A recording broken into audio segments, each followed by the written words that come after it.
या व्याख्यान कार्यक्रमाच्या निमित्तानं आपण सर्वजण या ठिकाणी जमलेला आहोत। खऱ्या अर्थानं अशा पद्धतीच्या कार्यक्रमाची महाराष्ट्राला गरज आहे। त्याचं कारण असं आहे की एखाद्या महापुरुषाची जयंती म्हटलं की आता महाराष्ट्रामध्ये थोडंसं वेगळं फॅड निघालं, तर डीजे लावला जातो, मग गुलालाची उधळण केली जाते, मग दारू पिऊन ते तरुण त्या ठिकाणी बेधुंदपणे त्याच्यावरती नाच गाणं त्या ठिकाणी करतात। ज्या महापुरुषानं कधी दारूला स्पर्श केला नाही अशा महापुरुषाची जयंती जर का आपण दारू पिऊन आणि डीजे वरती नाचून जर का त्या ठिकाणी साजरी करत असू तर याच्यापेक्षा मोठं कोणतं दुर्दैव या ठिकाणी असेल असं मला या ठिकाणी वाटत नाही। आणि बांधवांनो, खऱ्या अर्थानं आमची संपत्ती काय आहे?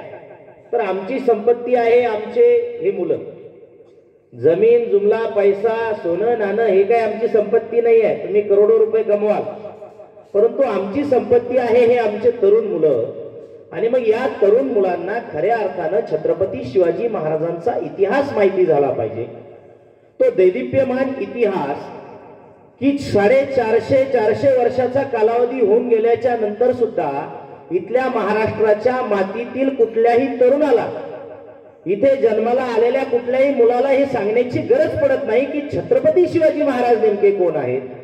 इथल्या सर्वसामान्य तरुणाला आपसुकच इथली माती त्याची अनुभूती देते। एवढा देदीप्यमान इतिहास हा छत्रपती शिवाजी महाराजांचा या ठिकाणी होता।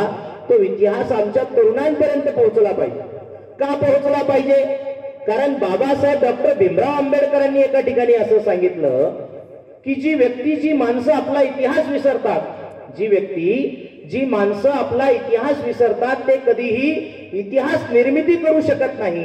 आणि मग इतिहास त्यांना धडा शिकवल्याशिवाय राहणार नाही। मग आम्हाला जर का इतिहास निर्मिती करायची असेल, आम्हाला जर का वाटत असेल की आमचं नाव कुठेतरी इतिहासामध्ये राहिलं पाहिजे, तर आमच्या महापुरुषांचा इतिहास आम्हाला माहिती पाहिजे।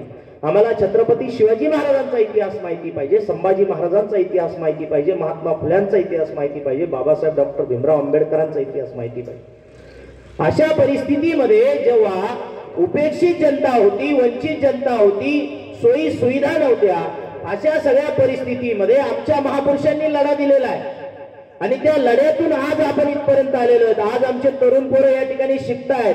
हे कोणामुळे शिकतायत? तर क्रांतीज्योती सावित्रीबाई फुले, राष्ट्रमाता जिजाऊ, अहिल्यादेवी हा इतिहास यांच्यापर्यंत खऱ्या अर्थाने येणं गरजेचं आहे। आणि म्हणून समाज प्रबोधनी माध्यमातून खऱ्या अर्थानं या ठिकाणी जयंती साजरी होणं अपेक्षित आहे की त्यांचा इतिहास नेमका काय। प्रबोधनकार ठाकरेंनी एका ठिकाणी असं सांगितलं की जी व्यक्ती समाज प्रबोधन समाजसेवा याच्यामध्ये काय फरक आहे? प्रबोधनकार ठाकरे सांगतात की भिकाऱ्याला 2 रुपये भीक देणं ही झाली समाजसेवा, परंतु भिकाऱ्याला 2 रुपये मागण्याची वेळच नाही येऊ देणं याला समाज प्रबोधन असं म्हटलं जातं। आणि मग समाजाला समाजसेवेची गरज नाहीये, आता समाजाला समाज प्रबोधनाची गरज त्या ठिकाणी आहे। समाज प्रबोधन म्हणजे काय? तर समाजाचं हित ज्याच्यामध्ये दडलेलं आहे, जो निधड्या छातीने सर्व समाजासमोर जाऊन सांगतो, याला समाज प्रबोधन असं या ठिकाणी म्हटलं जातं। आणि म्हणून समाज प्रबोधनी माध्यमातून या ठिकाणी या तरुणांना या इतिहासाची जाण झाली पाहिजे। आज आपण पाहतो चळवळीमध्ये काम करणारा, इतिहासाची जाण असलेला, त्यांच्या विचारावर मार्गक्रमण करणारा एक माणूस सुद्धा पूर्ण राज्याला हरवू शकतो, सगळ्या मंत्रिमंडळाला हरवू शकतो। मनोज जरांगे पाटलांसारखा एक उत्तम आपल्या समोरचं मूर्तिमंत उदाहरण आहे। त्याचं कारण हेच आहे, कारण ते वाढलेले त्या विचारावरती आहेत। त्यांनी छत्रपती शिवाजी महाराजांचा इतिहास अभ्यासलेला आहे, बाबासाहेबांचा अभ्यासलेला आहे, महात्मा फुलेंचा अभ्यासलेला आहे। त्यामुळं विचारशील समाज निर्माण करणं हे आपलं उद्दिष्ट या ठिकाणी असलं पाहिजे। आणि आपण फार म्हणजे भाग्यवान लोक आहोत की आपला जन्म अशा राज्यामध्ये झालेला आहे की जिथे छत्रपती शिवाजी महाराजांचा जन्म या ठिकाणी झालेला आहे। छत्रपती शिवाजी महाराज काय महाराष्ट्रापुरते मर्यादित व्यक्तिमत्व नाही आहे। छत्रपती शिवाजी महाराज काही देशापुरते मर्यादित व्यक्तिमत्व नाहीये, तर छत्रपती शिवाजी महाराज हे आंतरराष्ट्रीय कीर्तीचं व्यक्तिमत्व आहे। म्हणजे आता तुम्ही 19 फेब्रुवारीची आपली जी जयंती आहे, आता सगळे मुलं मोबाईल वापरत असतील, टीव्ही बघत असतील, 19 फेब्रुवारीला तुम्ही आवर्जून बघा, टीव्ही वरती तुम्हाला दिसेल की छत्रपती शिवाजी महाराजांची जयंती किती देशामध्ये त्या ठिकाणी साजरी केली जाते।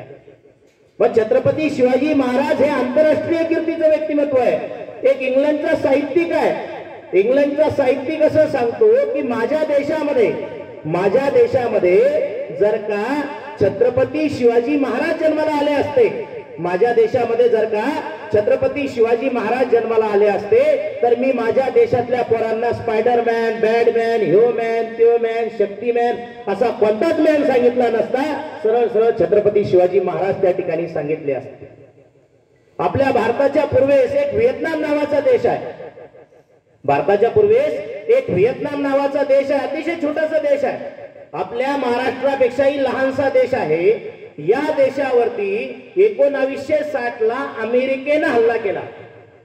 1960 ला अमेरिकेनं या देशावर हल्ला केला.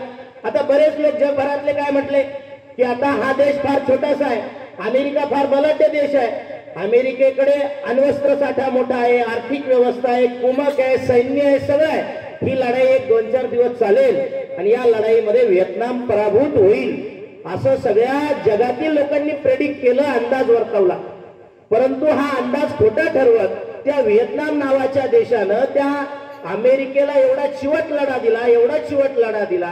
ही लढाई वर्ष, 2 वर्ष, 4 वर्ष चालली नाही तर 10 वर्ष चालली. 10 वर्ष 1960 ते 1970 आणि 10 वर्ष निश्चित चाललीच नाही तर व्हिएतनाम नावाच्या त्या छोट्याशा देशानं त्या ठिकाणी अमेरिकेसारख्या एका बलाढ्य देशाला हरवलं.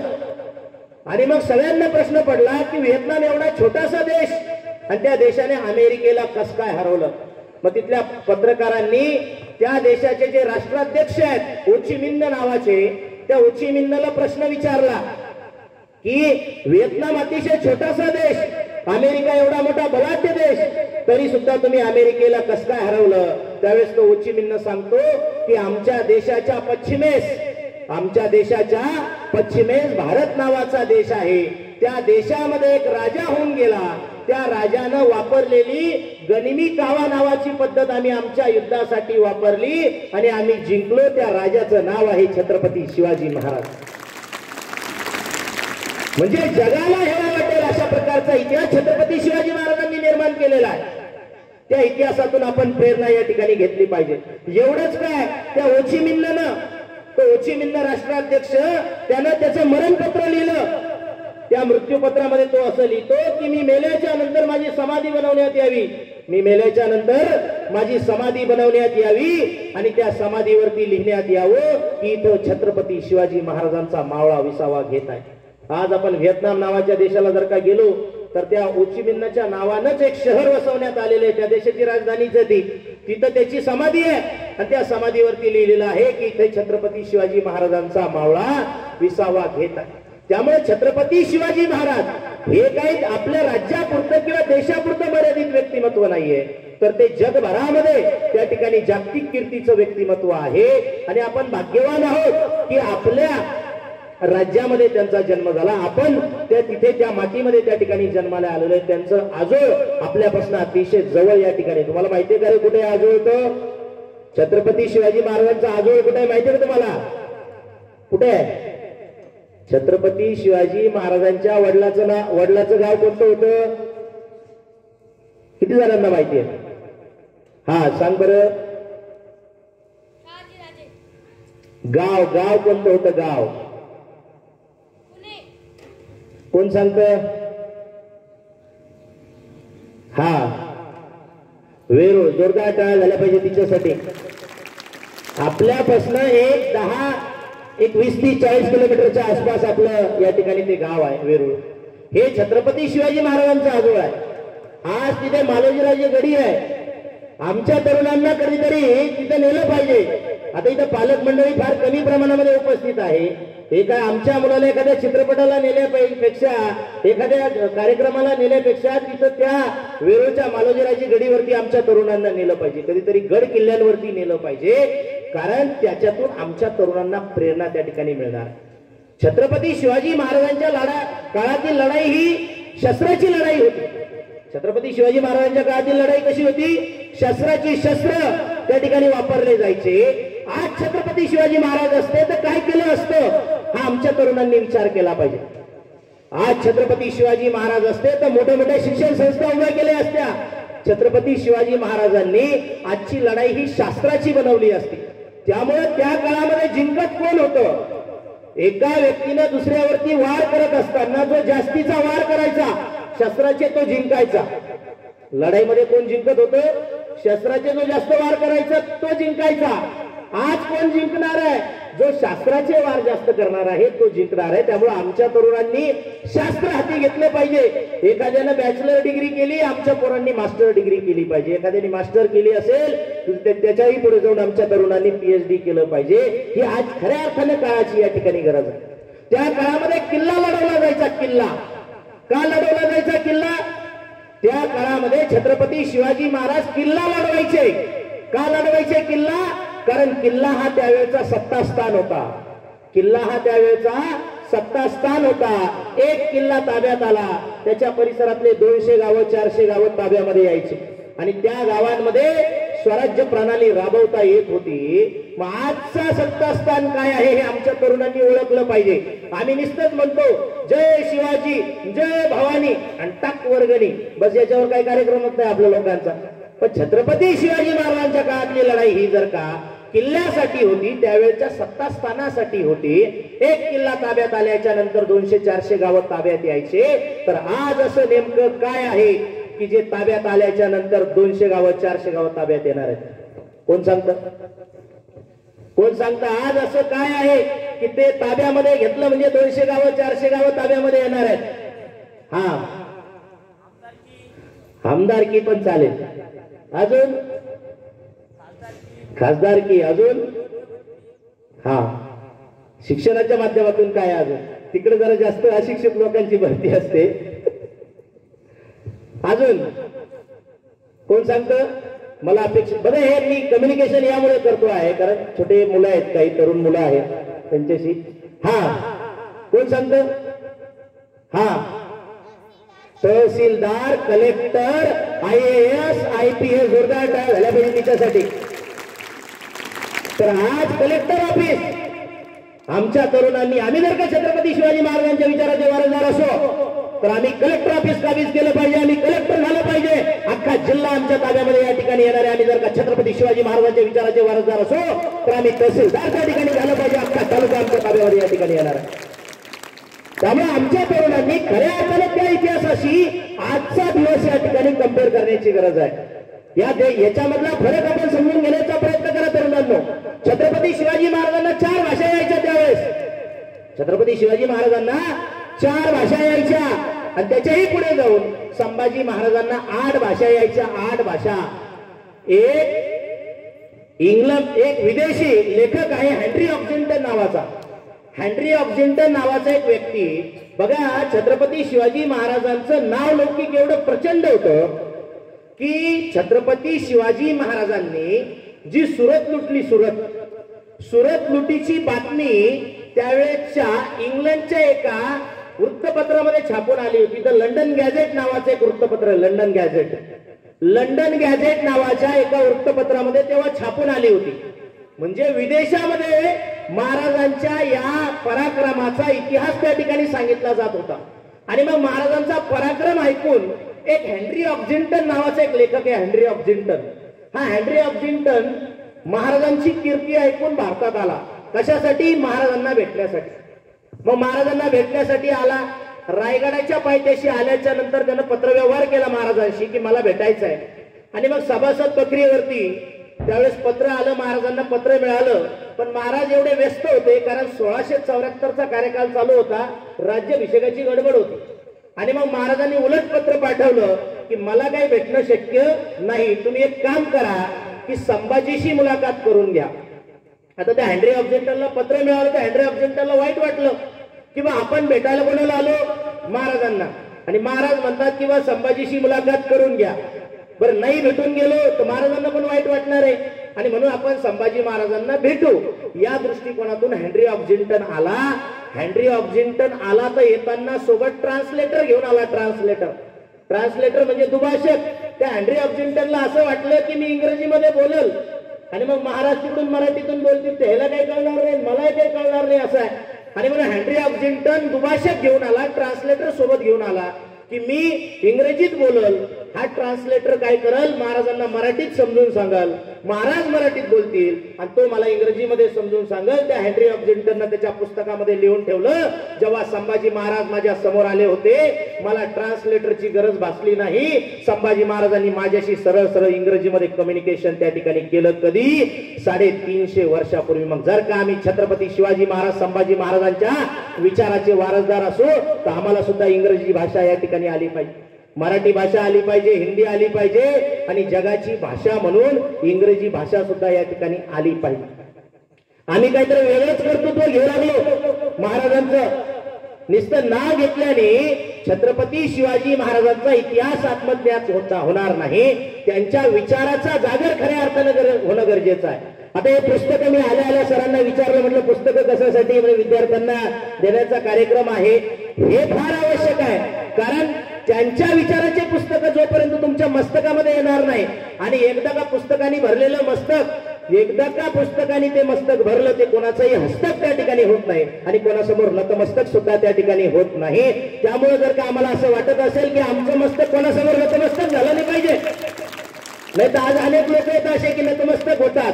छत्रपती शिवाजी महाराजांच्या विचारांनी पेटलेले लोक कधीही काय होत नाही, नतमस्तक त्या ठिकाणी होत नाही, झुकत नाही. मी उदाहरण तुम्हाला पहिले सांगितलं, मनोज जरांगे पाटलाचं का झुकत नाही?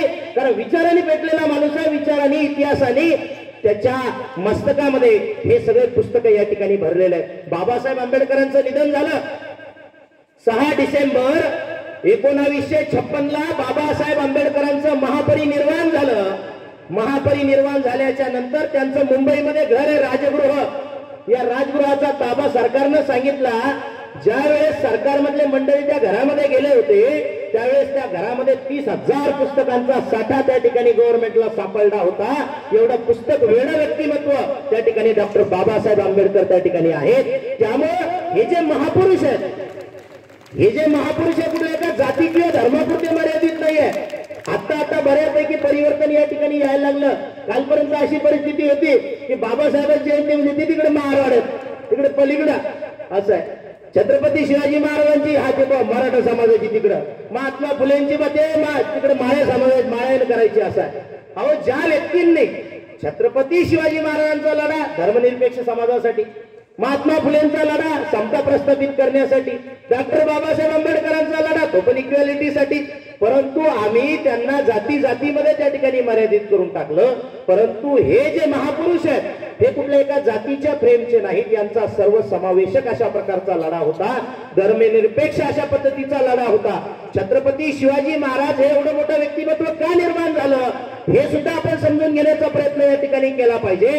कारण त्यांना मार्गदर्शन करणारे वडील शहाजीराजे, त्यांना मार्गदर्शन करणाऱ्या आई जिजाऊ आणि त्यांना मार्गदर्शन करणारे त्यांचे गुरु कोण कोण आहे? शिवाजी महाराजांचे गुरु रे कोण आहेत? हा,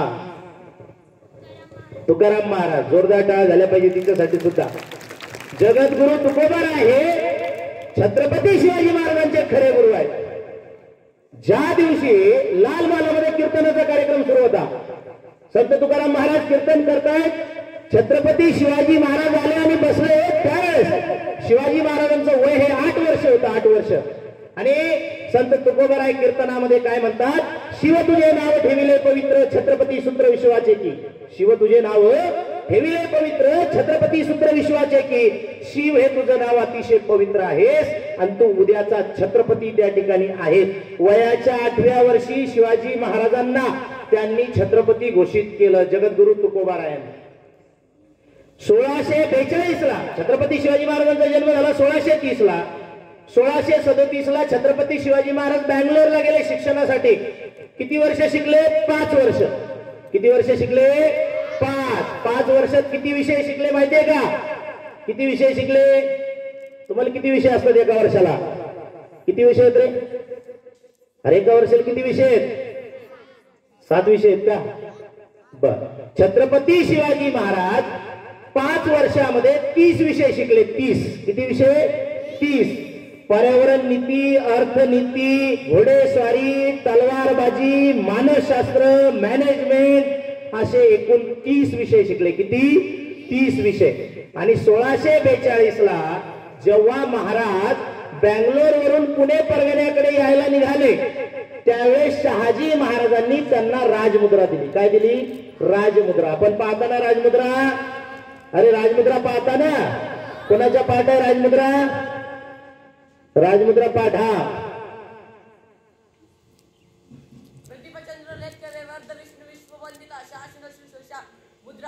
मुद्रा भद्राय राजते जोरदार टाळ्या व्हाव्या त्याच्यासाठी. प्रतिपक्ष चंद्रलेखे विष्णुवंदिता शासनो शिवशेषा मुद्रा भद्राय राजेचे पदे पदेच्या चंद्राप्रमाणे वाढत जाणाऱ्या विश्वाला वंदनीय असलेल्या शहाजी पुत्र शिवाजी राजाची ही राजमुद्रा. 1642 ला शहाजी राजे काय म्हणतात? प्रतिपदेच्या चंद्राप्रमाणे वाढत जाणाऱ्या विश्वाला वंदनीय असलेल्या शहाजी पुत्र शिवाजी राजाची ही राजमुद्रा. जेव्हा शिवाजी महाराज येऊ लागले तेव्हा ते राजे होते का? नव्हते. राजे केव्हा झाले शिवाजी महाराज? 1674 ला राज्याभिषेक झाला महाराजांचा. राजा केव्हा घोषित केलं वडिलांनी पोराला? 1642 ला 32 वर्ष अगोदर त्यांना राजा घोषित केलं. कशामुळे? जेणेकरून तुझ्याकडे एखादी सभासद पत्र आली, तुझ्याकडे एखादं निवेदन आलं, त्याच्यावरती मोहर उठवशील. मोहर उठवल्या तेव्हा लक्षात येईल की तुला राजा व्हायचंय, तुला राजा व्हायचंय, तुला राजा व्हायचंय. इथल्या उपेक्षित अनाथ वंचित जनतेसाठी तुला काम करायचंय. अन्यग्रस्त लोकांचा राजा तुला त्या ठिकाणी व्हायचाय.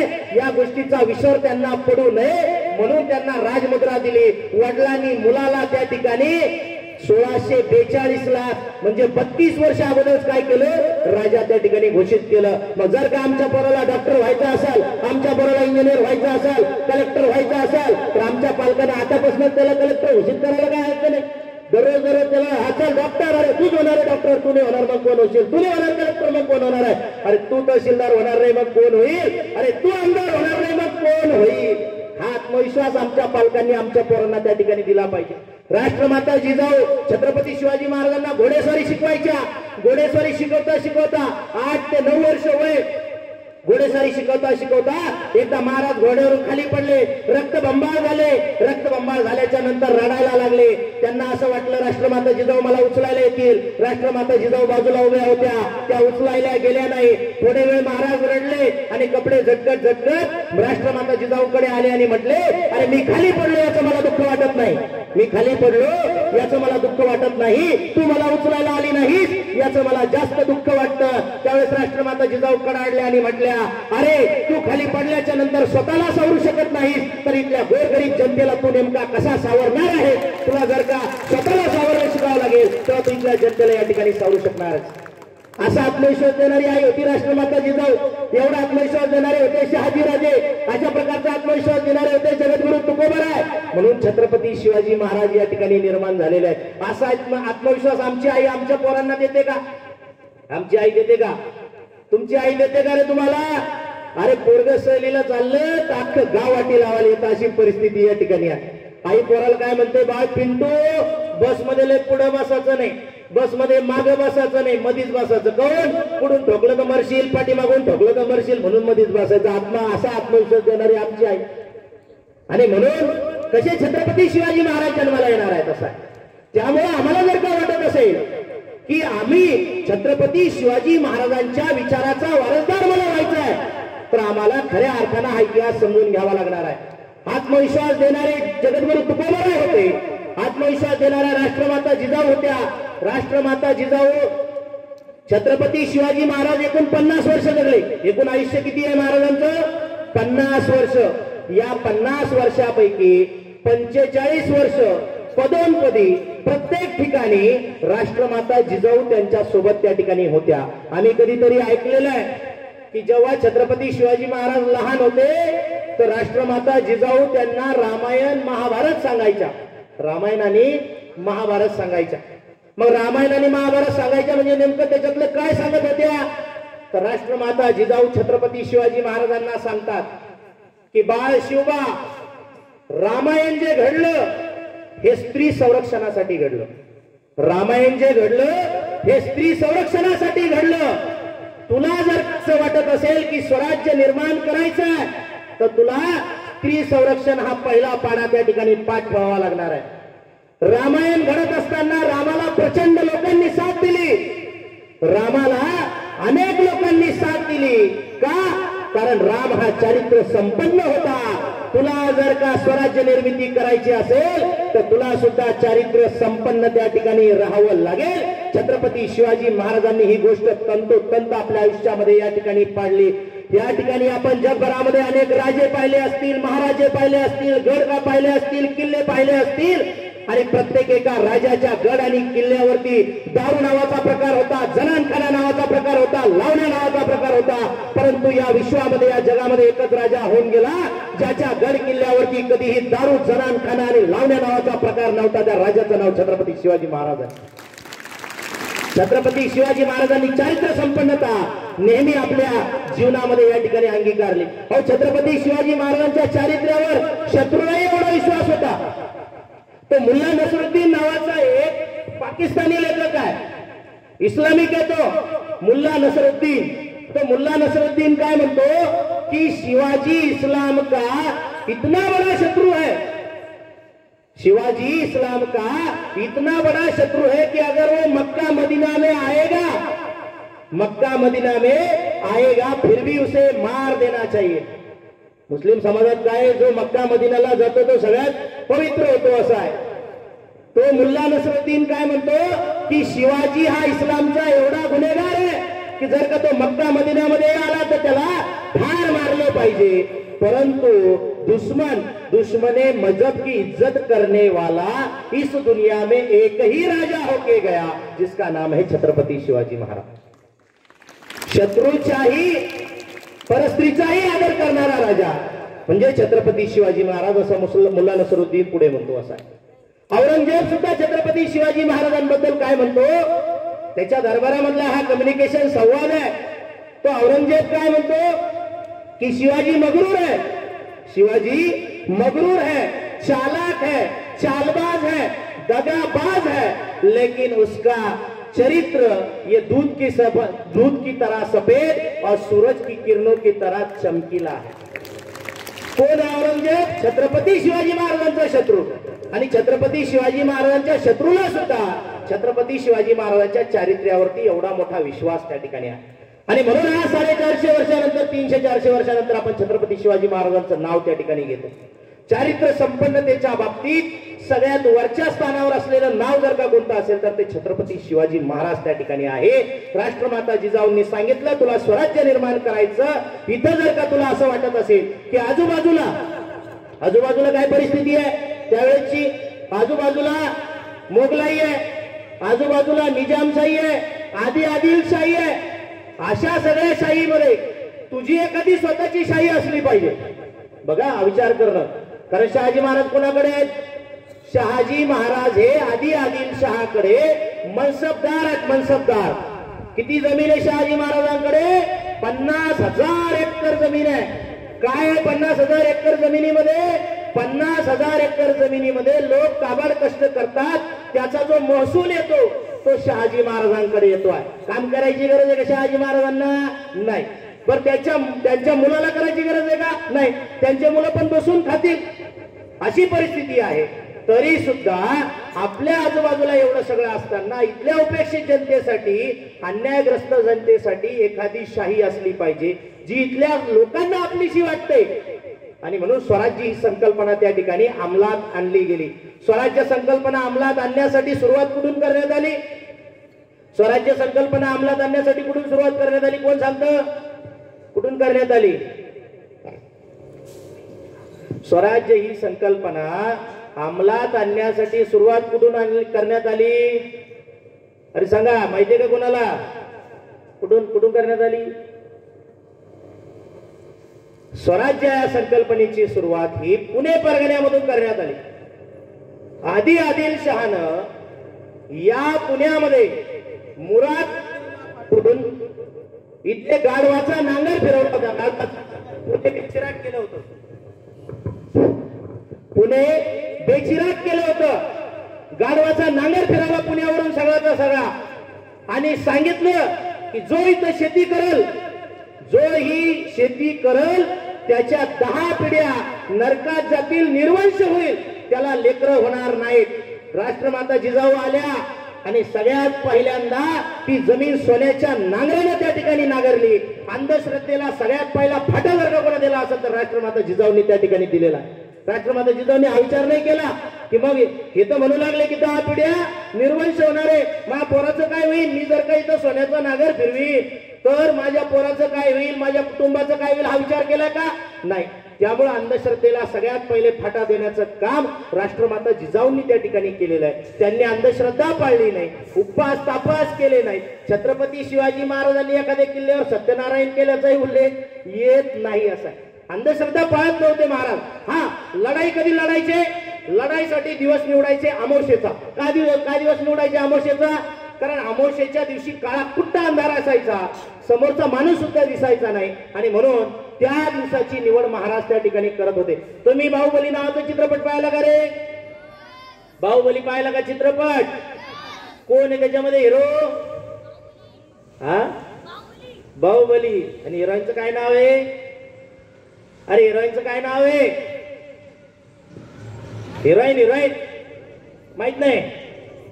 तर त्या बाहुबली चित्रपटामध्ये तो बाहुबली जेव्हा त्या कुंतल देशामध्ये जातो, देवसेना राहते तिथं, त्या कुंतल देशामध्ये जातो आणि त्या देशावर जेव्हा पिंडारी हल्ला करतात तर पिंडारी हल्ला करते वेळी हा बाहुबली काय करतो, त्या कटप्पा मामाला बरोबर घेतो आणि तिथले जे गवाले असतात म्हणजे गुरं चारणारे, त्या गुरं चारणाऱ्यांच्या त्या बैलांच्या शिंगावर काय करतात, झेंडे लावतात, झेंडके आग. आणि मग ते असे रात्रीच्या अंधारात असे पळत येतात. या सैन्याला काय वाटतं की ते आपल्याकडे येऊ लागले, मग हे तिकडे जातात आणि मग ते बाकीचे मध्ये घुसतात. असा सगळा प्रसंग आहे. हा प्रसंग इतिहासातून आलेला आहे. हा काय तुमच्या बाहुबली चित्रपटला प्रसंग नाही आहे. हा तुमच्या लाल महालामध्ये जेव्हा छत्रपती शिवाजी महाराज घुसले होते तेव्हाचा प्रसंग आहे. लाल महालामध्ये, लाल महालाच्या आजूबाजूला त्या पुणे परिसरामध्ये 1 लाखाच्या आसपास सैन्य होतं शाहिस्तेखानाचं. आणि म्हणून महाराजांनी एक शक्कल लढवली. त्या महालाच्या पुण्याच्या बाजूला असलेलं जे जंगल आहे त्या जंगलामध्ये तिथे सगळे हे बैल एकत्र केले आणि त्यांच्या डोक्यावरती, त्यांच्या शिंगावरती त्या ठिकाणी ते झेंडके लावले आणि ते झेंडके असे विरुद्ध दिशेला पळायला सुरुवात त्यांनी त्या सगळ्या बैलांना पाठवलं. आणि हे जे सैन्य होतं या सैन्याला काय वाटलं, त्या लाल महालाच्या आजूबाजूच्या त्यांना वाटलं कोणीतरी आपल्यावरती हल्ला करायला येऊ लागलं. सगळं सैन्य बाहेर गेलं आणि मग महाराज आतमध्ये गेले. अशा प्रकारचा तो प्रसंग आहे. त्यामुळं हे खऱ्या अर्थानं इतिहासामधून पुढे आलेला आहे. हा इतिहास तुम्ही समजून घेतला पाहिजे. तर आमच्या पोरांचा प्रॉब्लेम काय आहे? आमच्या पोरांचा प्रॉब्लेम आहे की आमचे आदर्श चुकू लागले. आयडॉल्स ज्यांना आम्ही आदर्श मानतो ते आदर्श चुकतायत. मग आमचे आदर्श कोण असले पाहिजे? छत्रपती शिवाजी महाराज. मग आमच्या पोरांचे आदर्श कोण आहे? बाहुबली. आमच्या पोरांचे आदर्श कोण असले पाहिजे? सावित्री अहिल्या जिजाऊ. आमच्या पोरांचे आदर्श कोण आहे? देवसेना. अशी परिस्थिती आहे. अहिल्यादेवी होळकरांचं उदाहरण सांगतो. नवऱ्याचं निधन झालं. नवऱ्याचं निधन झाल्याच्या नंतर अहिल्यादेवी होळकरांच्या बरोबरीनं त्यांच्या ज्या काही 11 सवत होत्या त्या सती गेल्या. 11. अहिल्यादेवी होळकर गेल्या नाही. अहिल्यादेवी होळकर गादीवर बसल्या आणि राज्यकारभार अतिशय चांगल्या पद्धतीने या ठिकाणी चालवला. माझा सांगण्याचा उद्देश तुम्हाला हा आहे की मग आमचे आदर्श कोण असले पाहिजेत? आमचे आदर्श असले पाहिजेत अहिल्यादेवी होळकर. का? कारण नवऱ्याचं निधन झाल्याच्या नंतर सती न जाता गादीवर बसून अतिशय उत्कृष्टपणे राज्यकारभार चालवला. त्या आमचे आदर्श असल्या पाहिजेत. या उलट आमच्या विद्यार्थ्यांच्या, विद्यार्थिनींचे आदर्श कोण आहेत? देवसेना. जिचं पोरग हिसकावून घेतलं म्हणजे आयुष्यभर ती कुठं बसली? जेलमध्ये बसली. आयुष्यभर खिटपट पडली, तिथं काहीच केलं नाही. काय करायची? फक्त काड्या जमा करत होती. ती काड्या जमा करणारी आयुष्यभर जिला लढण्याची मानसिकता ठेवली. मुलाला काढून दिल्याच्या नंतर किंवा तिच्याकडून हिसकावल्यानंतर तिनं तर लढलं पाहिजे होतं. ती लढली असती तर आमच्या पोरांची आदर्श असती तर चालली असती, बरोबर. परंतु ती लढली नाही. ती आयुष्यभर तिथं जेलमध्ये सडक पडली. ती आमच्या पोरांची आदर्श आहे. खऱ्या अर्थाने आमचे आदर्श कोण आहे हे ओळखण्याची गरज आहे. हे ओळखाल तर तुम्ही तुमच्या ध्येयापर्यंत जाऊ शकता. आज आम्हाला लोक विचारतील तुम्ही कलेक्टर व्हायचंय, डॉक्टर व्हायचंय, इंजिनियर व्हायचंय, मग इतिहासाची गरज काय आहे? इतिहासाचा याचा संबंध आहे का? तर नक्कीच संबंध आहे. इतिहास आमच्यासाठी प्रेरणादायी आहे. आम्हाला सकारात्मक विचार देणार आहे. तुम्हाला डॉक्टर व्हायचं असलं, इंजिनियर व्हायचं असलं, फार्मासिस्ट व्हायचं असलं, कलेक्टर व्हायचं असलं तरी सुद्धा कशाची गरज भासणार आहे, या इतिहासाची गरज या ठिकाणी भासणार आहे. त्या काळामध्ये कुठल्या सोयी सुविधा नसताना ते लोक लढले, संघर्ष केला. तो संघर्ष आमच्यासाठी या ठिकाणी खऱ्या अर्थानं प्रेरणा आहे. तो आमच्या विद्यार्थ्यांनी घेण्याचा प्रयत्न या ठिकाणी केला पाहिजे. छत्रपती शिवाजी महाराजांचं चरित्र अभ्यासलं पाहिजे, बाबासाहेबांचं चरित्र अभ्यासलं पाहिजे, महात्मा फुलेंचं चरित्र अभ्यासलं पाहिजे, अहिल्यादेवी होळकरांचं चरित्र त्या ठिकाणी अभ्यासलं पाहिजे. जगद्गुरु तुकोबाराय नेमकं काय सांगतात? जगद्गुरु तुकोबाराय असे जगविख्यात या ठिकाणी संत होऊन गेले की या जगातील प्रत्येक एका गोष्टीवर त्यांनी भाष्य केलेलं आहे. त्यांनी हवेवर भाष्य केलं, पाण्यावर भाष्य केलं, अग्नीवर भाष्य केलं, प्रत्येक एका गोष्टीवरती भाष्य त्या ठिकाणी केलंय. आमच्या तरुण पिढीला तुकोबाराय माहीत झाले पाहिजे, आमच्या तरुण पिढीला त्या ठिकाणी संत कबीर सुद्धा त्या ठिकाणी माहीत झाले पाहिजे. त्यामुळे विचारशील समाज निर्माण करण्याचा प्रयत्न या ठिकाणी आपण केला पाहिजे.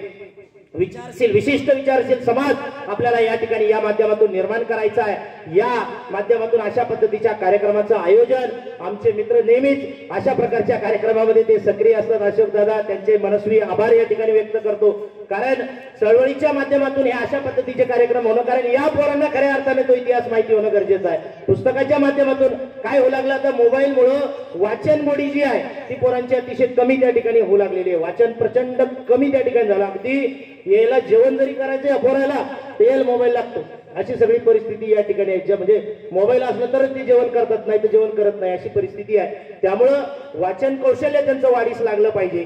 त्याचबरोबरीनं त्याची ऐकण्याची क्षमता सुद्धा त्या ठिकाणी वाढीस लागली पाहिजे. या माध्यमातून अशा पद्धतीच्या कार्यक्रमाचं आयोजन झालं, त्याबद्दल आपल्या सगळ्यांचे आभार या ठिकाणी व्यक्त करतो. जगद्गुरु तुकोबाराय यांनी सांगितलं, सत्यासत्याशी मन केले ग्वाही मानियले नाही बहुमता. लोक काय म्हणतात याचा विचार मी कधीच केला नाही. माझ्या मनाला जे योग्य वाटलं, खरं काय खोटं काय यातलं खरं ते मी नक्कीच त्या ठिकाणी स्वीकारलं. तो स्वीकारण्याचा प्रयत्न आमच्या तरुणांनी, आमच्या पोरांनी, आमच्या पालकांनी या ठिकाणी केला पाहिजे. जगद्गुरु तुकोबाराय यांनी सांगितलं, आम्हा घरी धन शब्दाची जरत नाही, शब्दाची शस्त्रे यत्न करू, शब्दाची आमच्या जीवाची जीवन, शब्दाची वाटू जनधन लोका, तुका म्हणे पहा शब्दाची हा देव, शब्दाची गौरव पूजा करू. जगद्गुरु तुकोबाराय सांगतात की माझ्याकडे कुठली धनसंपत्ती नाहीये, जमीन जुमला नाहीये, माझी जी धनसंपत्ती आहे ते आहेत माझे शब्द, आणि या शब्दाच्या माध्यमातून मी समाजाला जागृत करण्याचं काम त्या ठिकाणी करतो आहे. तोच वारसा कुठेतरी पुढे नेण्याचा प्रयत्न या आजच्या कार्यक्रमाच्या निमित्तानं या ठिकाणी करतोय. कागदाला कागद जोडायचा असेल, फेविकॉल जोडतं, कातड्याला कातड जोडायचं असेल तर सुलोचन जोडतं, विटाला वीट जोडायची असेल तर सिमेंट जोडतं, पण माणसाला माणूस जर का जोडायचा असेल तर त्यासाठी शब्द हे एकमेव माध्यम त्या ठिकाणी आहे. शब्दाच्या माध्यमातून समाज जोडण्याचं काम या ठिकाणी आपण अविरतपणे या ठिकाणी करूया. कारण या जगामध्ये शब्दापेक्षा मोठं काहीही नाही. तुम्ही माणसाला 10 लाख रुपये घे आणि माझा होईल, तो होईल, महिना होईल, 2 महिना, वर्षभर तुमचा होईल, परंतु शब्दाच्या माध्यमातून जर का तो जोडला गेला तर नक्कीच आयुष्यभर तो तुमच्या सोबत त्या ठिकाणी राहणार आहे. त्यामुळं रक्ताचं नातं, रक्ताच्या नात्यापेक्षाही मोठं नातं जर का कोणतं असेल तर ते विचाराचं नातं त्या ठिकाणी आहे. त्यामुळं विचाराच्या माध्यमातून आपण एकमेकांना जोडले जाण्याचं काम या ठिकाणी करूया. जगद्गुरु तुकोबाराय असतील, जगद्गुरु तुकोबाराय, डॉक्टर बाबासाहेब आंबेडकर, महात्मा फुले, हे सर्व जे मंडळी आहेत हे काय रक्ताचे नातेवाईक नव्हते. अण्णाभाऊ साठेंनी गुरु मानलं कोणाला? डॉक्टर बाबासाहेब आंबेडकरांना. डॉक्टर बाबासाहेब आंबेडकर कोणाला गुरु मानतात? महात्मा फुलेंना. महात्मा फुले कोणाला गुरु मानतात? छत्रपती शिवाजी महाराजांना. छत्रपती शिवाजी महाराज कोणाला गुरु मानतात? तर जगद्गुरु तुकोबारायांना. आणि जगद्गुरु तुकोबाराय कोणाला गुरु मानतात? तर तथागत गौतम बुद्धांना. हा विचार आपण समजून घेतला पाहिजे. अण्णाभाऊ साठे मातंग समाजाचे कोणाला गुरु मानू लागले? बौद्ध समाजाच्या डॉक्टर बाबासाहेब आंबेडकरांना. बौद्ध समाजाचे डॉक्टर बाबासाहेब आंबेडकर कोणाला गुरु मानतात? माळी समाजाच्या महात्मा फुलेंना. महात्मा फुले माळी समाजाचे कोणाला गुरु मानतात? मराठा समाजाच्या छत्रपती शिवाजी महाराजांना. मराठा समाजाचे छत्रपती शिवाजी महाराज कोणाला गुरु मानतात? कुणबी समाजाच्या जगद्गुरु तुकोबारायांना. आणि कुणबी समाजाचे जगद्गुरु कोणाला गुरु मानतात? तर ते बौद्ध समाजाच्या तथागत गौतम बुद्धांना. त्यामुळे ही विचाराची लढाई आहे. यांनी एकमेकांना कधी पाहिलं नाही, हे एकमेकांना भेटले नाही, परंतु ते विचाराच्या माध्यमातून या ठिकाणी जोडलेले. ते काय रक्ताचे नातेवाईक नव्हते, पण विचाराचे नातेवाईक मात्र त्या ठिकाणी होते. त्यामुळे आपण सर्वजण छत्रपती शिवाजी महाराज या सगळ्यात महापुरुषांच्या विचाराचे वारसदार त्या ठिकाणी आहोत. हा विचार पुढे नेणं हे तुमचं आमचं सगळ्यांचं या ठिकाणी काम आहे. त्यामुळं बाबासाहेबांनी सांगितलं, आज आपण पाहतो छत्रपती शिवाजी महाराजांनी ती लढाई का उभी केली? कारण त्या काळामध्ये अन्याय अत्याचार प्रचंड स्वरूपामध्ये त्या ठिकाणी होता. बाबासाहेबांनी सांगितलं, अन्याय करणाऱ्यापेक्षा अन्याय सहन करणारा सगळ्यात मोठा गुन्हेगार त्या ठिकाणी असतो. त्यामुळे आमच्या आजूबाजूला कुठे अन्याय अत्याचार आम्हाला दिसला तर आम्ही त्याच्यावरती बोलणं हाच खऱ्या अर्थानं काय आहे, छत्रपती शिवाजी महाराजांचा विचार आहे. त्याच्यावरती आवाज उठवणं हाच डॉक्टर बाबासाहेब आंबेडकरांचा विचार आहे. त्याच्यावरती व्यक्त होणं हाच महात्मा फुलेंचा विचार त्या ठिकाणी आहे. त्यामुळं अन्याय करायचा नाही आणि कोणावर अन्याय होऊ द्यायचा सुद्धा नाही. ही मानसिकता आपण जर का या ठिकाणी ठेवली तर नक्कीच त्यांच्या विचाराला त्या ठिकाणी आपण आदरांजली वाहिली असं या निमित्तानं म्हणता येईल. शायर हूं मैं, फर्ज है मेरा आईना दिखाना. अरे शायर हूं मैं, फर्ज है मेरा आईना दिखाना. मैं मुर्दों पे गजल कभी गा नहीं सकता. इस जुल्म की मुझे कुछ भी सजा दो यारो, लेकिन जुल्म पे मैं खामोश रह नहीं सकता. ही मानसिकता आपण सगळ्यांनी या ठिकाणी ठेवली पाहिजे. एवढंच आजच्या निमित्ताने या ठिकाणी सांगतो, थांबतो. धन्यवाद. जय जिजाऊ, जय शिवराय, जय भीम, जय भारत.